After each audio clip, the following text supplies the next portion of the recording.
بہت سارے لوگ جب میرے پاس آتے ہیں تو وہ کہتے ہیں کہ میں تو عبادات میں بھی ٹھیک ہوں اور جو ہے میری نمازیں ہر لحاظ سے نا میں بڑا میری ذات سے کسی کو نقصان نہیں پہنچتا, مطلب میں اس طرح کی زندگی گزارتا ہوں, لیکن میں پھر انگزائٹی ڈپریشن میں کیوں آ گیا؟ تو رسول اللہ صلی اللہ علیہ وسلم کی حدیث ہے کہ اللہ جس بندے سے پیار کرتا ہے اس کو آزمائشوں سے گزارتا ہے. تو ضروری نہیں ہے کہ آپ کو کوئی سزا کے طور پہ اس بیماری میں ڈالا جا رہا ہے, لیکن آپ پہ اگر مشکل وقت ہے تو اللہ تعالیٰ کا یہ بھی وعدہ ہے کہ ہر سختی کے بعد آسانی ہے, یہ اللہ نے وعدہ رکھا ہے. وہ جو بیماری ہے نا وہ آپ کو بڑا جو ہے نا ڈسپلن کرنے کے لیے آئی ہے, بڑی چیزیں سکھانے کے لیے آئی ہے. لوگ جو ہے نا وہ اس بیماری کو انڈرسٹینڈ نہیں کر پاتے. اور پھر جیسے کہا کہ ڈائریکٹلی اینٹی ڈپریسنٹس پہ اور ان چیزوں کے اوپر میں اس کے خلاف نہیں ہوں. اگر بہت کیس بگڑا ہوا ہے تو وقتی طور پہ اگر کچھ سمجھ نہیں آ رہی تو سٹارٹ میں اگر ایڈ اس کو کیا بھی جاتا ہے تو ٹھیک ہے, لیکن ساتھ ساتھ آپ یہ دیکھیں کہ کیا وہ بچہ ایکسرسائز کر رہا ہے, کیا وہ جو ہے اپنی ڈائٹ کا خیال رکھتا ہے. وائٹامن ڈی ڈیفیشنسی کا اور ڈپریشن کا ایک بہت گہرا تعلق ہے. اسی طرح سے نیند کے اوپر دیکھیں کہ کہیں وہ راتوں تک مطلب صرف جاگتا تو نہیں رہتا, اور جب سوتا ہے تو پھر اس کو صبح کی کوئی ہوش نہیں ہے. مطلب پورے دن میں اس کی وہ روٹین کیسی ہے اس کو دیکھنا سب سے زیادہ ضروری ہے. اور پھر کوئی ایک ٹیچر, کوئی ایک استاد, کوئی ایک بندہ ایسا ہے جس سے وہ اپنا یہ مسئلہ ڈسکس کرتا ہے, کیونکہ پیرنٹس سے نا بچے چھپا رہے ہوتے ہیں چیزیں, اور بعض اوقات پیرنٹس بڑے ہارش بھی ہو جاتے ہیں کیونکہ انگزائٹی ڈپریشن نظر نہیں آ رہی ہوتی. یہ جملہ کہا جاتا ہے کہ چنگا بھلا ہے ڈرامے کرتا ہے, اتنا تمہارے اوپر ہم نے اتنے تمہیں مہنگے اسکولوں میں ڈالا اور یہ دیکھو تم کیا نکل رہا ہے اس طرح سے نا, سارا کچھ تو دیا ہوا, پھر کس چیز کی ڈپریشن ہے. وہ حضرت واسف بڑی واسف رحمۃ اللہ کا بڑا پیارا فکر ہے کہ پریشانی حالات کی وجہ سے نہیں خیالات کی وجہ سے ہوتی ہے. تو آپ کو نہیں پتہ کہ آپ کا بچہ کن خیالوں میں گم ہے, اس کے خیالات کس طرح کے ہیں. تو پراپر سائیکالوجسٹ, سائیکیٹرسٹ بھی, لیکن سائیکالوجسٹ جو کاؤنسلنگ کرتے ہیں وہ زیادہ ضروری ہے کہ اس کو آپ ہیلپ دیں, کیونکہ اس کو ہیلپ کی ضرورت ہے, آپ کا بچہ بیمار ہے.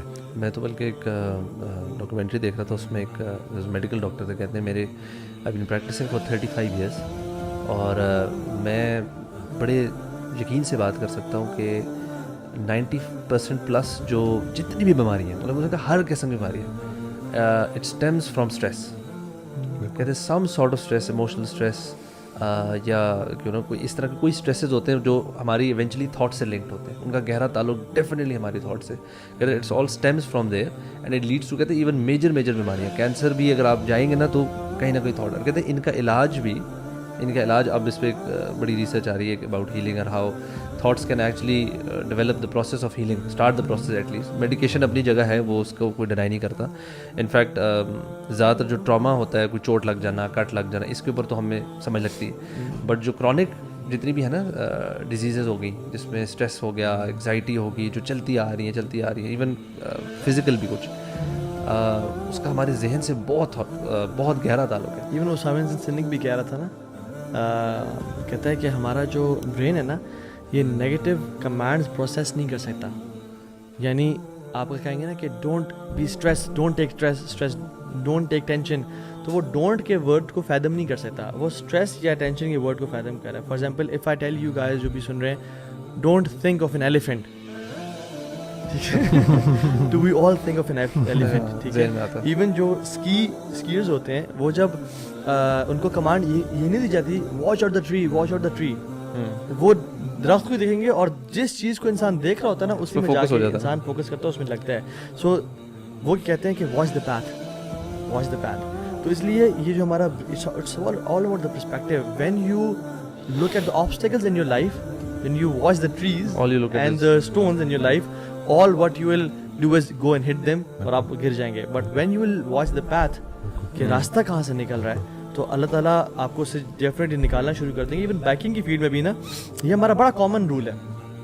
جب ہم کارنرنگ کر رہے ہوتے ہیں نا, ایون ریسنگ بائکس کے لیے بھی, ہمارا چہرہ بالکل ادھر نہیں ہوتا, ہمارا چہرہ ادھر کارنر پہ ہوتا ہے, کیونکہ you go where you look at, آپ نے جہاں جانا ہے آپ اس کارنر کی طرف دیکھتے ہو.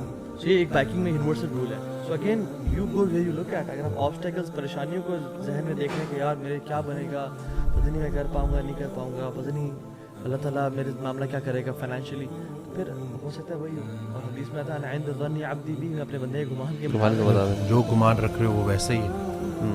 اکثر پیشنٹس آتے ہیں جب وہ کہتے ہیں نا کہ ہمیں انگزائٹی ہے, تو میں ان سے اگلا کویشچن کرتا ہوں کہ انگزائٹی اسٹارٹ کیسے ہوئی.